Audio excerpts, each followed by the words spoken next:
Les comportements toxiques sur le lieu de travail. Comment les aborder? Comment les gérer? Les conseils de notre expert Armelle Gauthier, psychologue consultante. Bonjour, je m'appelle Armelle Gauthier, je suis psychologue et consultante en prévention des risques psychosociaux. La terminologie collaborateur toxique, c'est vraiment une terminologie que je n'aime pas beaucoup. De la même manière qu'on parle parfois de personnalité difficile, oui, de personnalité toxique, de personnalité fragile. Ça met beaucoup l'accent sur un type de personnalité qu'il faudrait éviter, qu'il faudrait éventuellement ne pas embaucher en entreprise. On va voir que le sujet est quand même beaucoup plus complexe que cela. On a en effet un type de personnalité pathologique, il y en a un seul, ce sont les personnalités perverses. Qu'est-ce qu'on appelle la perversion?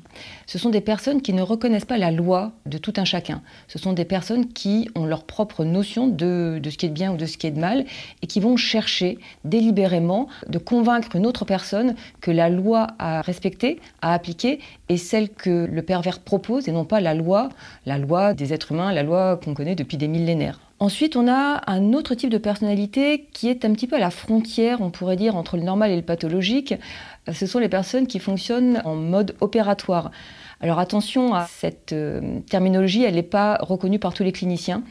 En tout cas, les personnes qui fonctionnent en mode opératoire, ce sont des personnes qui, d'une certaine manière, n'ont pas les ressources pour penser ce qu'elles font et appliquent plutôt des ordres, des procédures, et qui manquent profondément d'empathie. Après, on a des comportements qui vont être désagréables, qui vont avoir un effet négatif sur les autres, mais qui ne sont pas le fait de personnalités pathologiques du tout. Ce sont des comportements que tout un chacun, moi aussi je peux en avoir, rentrent là-dedans les comportements donc sous stress. Et les comportements sous stress peuvent prendre différentes formes. Ça peut être de l'agressivité, ça peut être des pleurs, potentiellement ça peut être aussi de la manipulation. Et là, on peut identifier les comportements sous stress, on peut reconnaître qu'il s'agit de stress et à ce moment-là, avoir des réactions qui vont permettre de faire en sorte que la personne sorte de son stress pour reprendre un comportement adapté à l'entreprise. On a ensuite également ce qu'on appelle les jeux psychologiques. Les jeux psychologiques, ça a été théorisé par Karpman, et là, c'est tout à fait désagréable aussi, mais ce n'est pas le fait de personnalité toxique. Le triangle de Karpman, en bref, on a des personnes qui vont endosser un rôle de victime, d'autres un rôle de persécuteur, ou enfin un rôle de sauveur. Et là aussi, on a des stratégies pour éviter de se laisser piéger par des jeux psychologiques. Et ça, c'est vrai que, alors il y en a beaucoup en entreprise, il y en a aussi beaucoup dans les familles. C'est quand même la famille où on risque d'en voir le plus souvent. Nous avons enfin une dernière catégorie de comportements, ce sont les personnes qui abusent de leur position de pouvoir.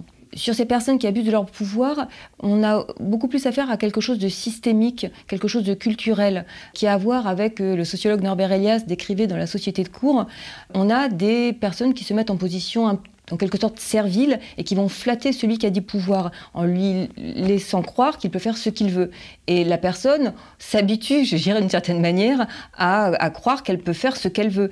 Et donc là, on a souvent des choses qui peuvent être désagréables. C'est quelqu'un qui considère qu'il peut demander à un salarié de faire autre chose que ce qui est prévu, de faire autre chose qui est sur sa fiche de poste ou de faire autre chose que ce que son N+1 lui avait demandé parce que c'est le chef. Parce que c'est le chef, il demande, il faut que ce soit fait immédiatement. Mais là, on n'a pas affaire à des comportements pathologiques, ça reste néanmoins tout à fait désagréable.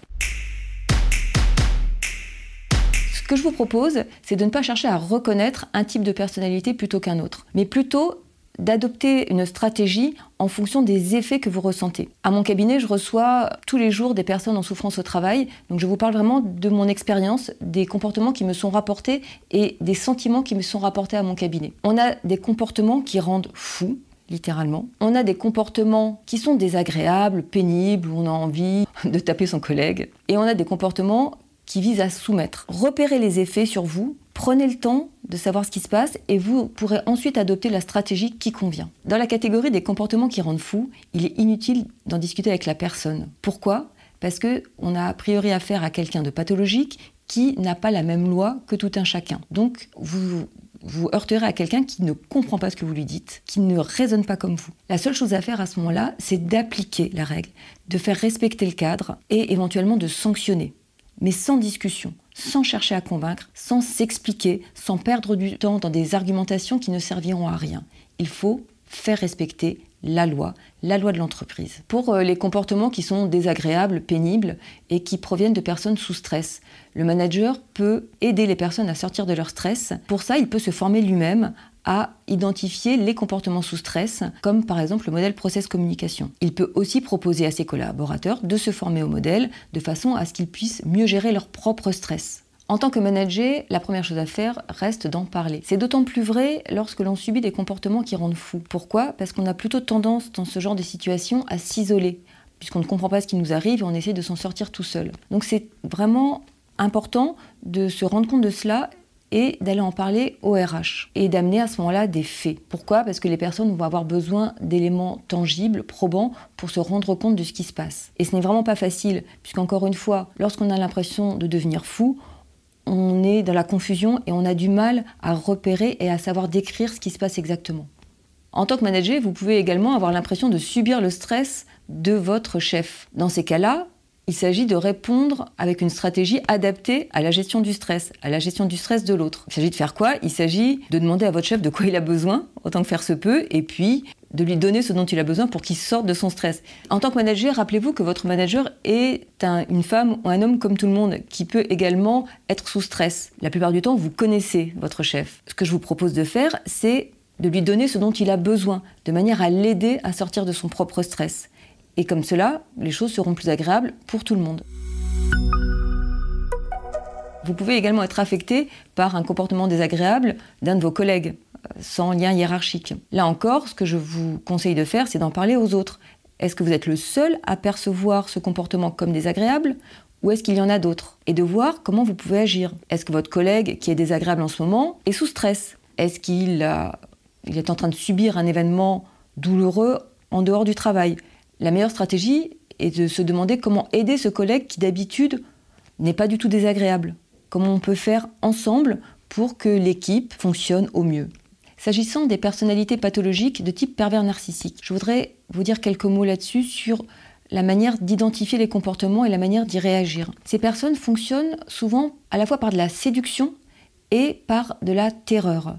La séduction, c'est quoi ? C'est de vous faire croire à un moment donné que vous êtes formidable, exceptionnel, et que jamais il a rencontré quelqu'un comme vous qui travaille aussi bien, etc. Cette phase de séduction va alterner avec des phases où, au contraire, vous êtes un moins que rien, incompétent, tout ce que vous faites est complètement nul. C'est cette alternance entre des moments de séduction et des reproches injustifiés qui rendent fou. Pourquoi ? Parce qu'on ne sait plus comment se situer. On ne sait plus ce que l'on fait. Est-ce que l'on fait des choses bien ou pas ? On ne sait presque plus qui l'on est. Ce type de comportement est réellement dommageable, notamment parce que les gens ont peur. Les personnes de l'entourage, les personnes de l'équipe, les autres collègues vont avoir peur. Elles ont peur de quoi ? Elles ont peur de devenir la prochaine victime des reproches. Elles ont peur de devenir la prochaine cible des reproches. Elles ont peur de devenir la personne qui va être humiliée en public. Ce sont les pervers narcissiques qui appliquent le mieux l'axiome « diviser pour mieux régner ». Ils vont vraiment faire en sorte de détruire la solidarité entre membres de l'équipe. Il est indispensable d'alerter les ressources humaines, d'alerter éventuellement le supérieur de la personne qui a ce type de comportement. Il y a peu de personnalités pathologiques et c'est une bonne nouvelle. Ce que l'on observe en entreprise, ce sont essentiellement des comportements sous stress. Mauvaise nouvelle, il y a plus de stress aujourd'hui que dans le passé. On peut identifier son propre stress et apprendre à mieux les gérer, et on peut identifier le stress de l'autre et aider son interlocuteur à sortir de son stress. Une autre stratégie qui va très bien fonctionner, c'est d'être bienveillant et d'être ouvert à la diversité, être curieux du comportement de l'autre. Et avec ça, on va apprendre à accepter des comportements différents des siens. On va apprendre à aimer l'originalité. On va apprendre à aimer ceux qui sont, oui, peut-être un peu bizarres. Mais cette bizarrerie, on peut apprendre à l'aimer. Pourquoi ? Parce qu'elle peut être déroutante, mais on a aussi des choses à apprendre des autres. On a des choses à aimer de l'autre. On a des choses à découvrir. S'agissant des stratégies à mettre en place pour faire face aux comportements désagréables en entreprise, je voudrais vous donner un conseil, c'est de faire preuve de tolérance et de bienveillance. Pourquoi ? Personne n'est parfait. Votre chef n'est pas parfait, vous n'êtes pas parfait, vos collègues ne sont pas parfaits. Nous sommes tous susceptibles d'adopter un comportement sous stress, en fonction de nos failles, de notre histoire personnelle. Je vous invite à identifier les comportements sous stress en vous disant qu'il s'agit de stress, qu'il ne s'agit pas d'un problème de personnalité. Je vous invite à aider les personnes stressées à se sentir mieux. Pour cela, il y a différentes stratégies. On peut les aider à nourrir leurs besoins psychologiques. Je vous invite donc à lutter contre le stress en entreprise et de cette façon-là, vous supprimerez de nombreux comportements désagréables.